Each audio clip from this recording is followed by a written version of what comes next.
की त्यांनी 2024चा नाद सोडून दिलाय आणि 2029ची तयारी करतायत नाही, यामध्ये भारतीय जनता पार्टी हा पक्ष लोकतांत्रिक प्रक्रियेमध्ये विश्वास ठेवणारा पक्ष आहे।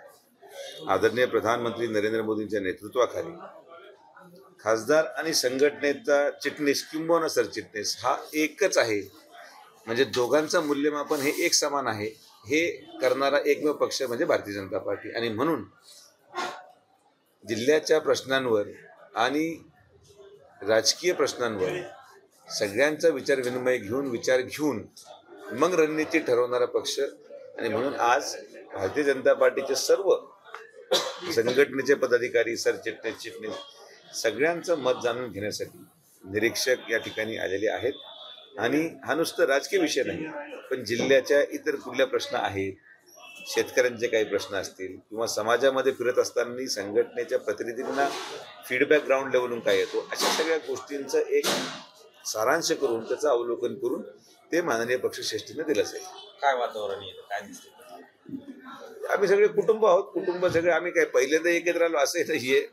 अनेक वर्षानुवर्ष सगळे लोक एकामेकाबरोबर काम करत आहेत। आज त्यापैकी कोणी अध्यक्ष झालाय, कोणी सरचिटणीस झालाय, अध्यक्ष असतील, कोणी आमदार झालेले आहेत। हे सगळे खालपासून वरपर्यंत रचनेमध्ये वेगळ्या वेगळ्या पदांवर कार्यरत असलेले प्रतिनिधी आहेत। आणि म्हणून आम्ही सगळे एक कुटुंब म्हणून आज परत एकत्र आलो, त्यामुळे त्याचं काही वेगळं घडतंय असं काही नाही।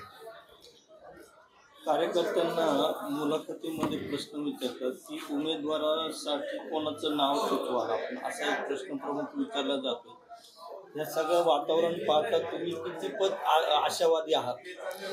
कार्यकर्त्यांच्या प्रश्नांवर मी काय विचारलं नाही अजून, मी आत्ताशी आलोय।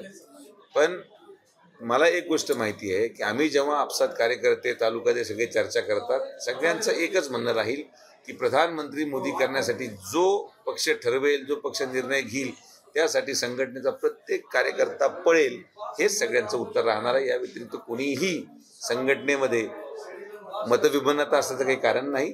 मोदींसाठी आम्ही आहोत आणि मोदींसाठी लागेल ते मेहनत करायला तयार आहोत, हीच भूमिका सगळ्यांची आहे। सकाळी पत्रकार परिषदेत 600पेक्षा जास्त जागा निवडून आणल्या, याचाच अर्थ असा की त्यांनी 2024चा नाद सोडून दिलाय आणि 2029ची तयारी करतायत। कारण की 2029ला 2027ला म्हणजे पुनर्रचना होईल आणि खासदारांची लोकसंख्या वाढणार आहे, त्यामुळे ते त्या दृष्टिकोनातून बोलतायत। तुम्हाला असं वाटत असेल की तरी खोटं बोलले, ते सत्य बोलतायत। 2024चा नाद हा महाविकास आघाडीने सोडून दिलेला आहे।